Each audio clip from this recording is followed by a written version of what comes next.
હું સંકલ્પ કરું છું કે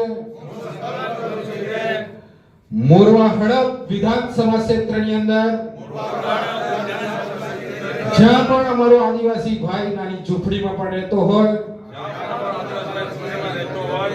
એનું ભલું અને કલ્યાણ થાય, એને થયેલા અન્યાય સામે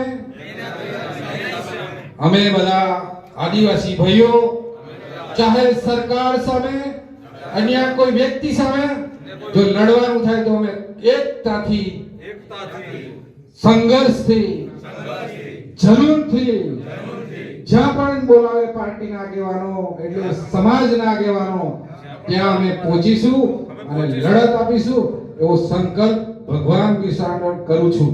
હા, ભગવાન બિરસા મુંડાની સાક્ષીમાં સંકલ્પ કરું છું. જય જહાન, જય આદિવાસી, જય મહાદેવ, શક્તિ આપો બધાને. વાહ વાહ.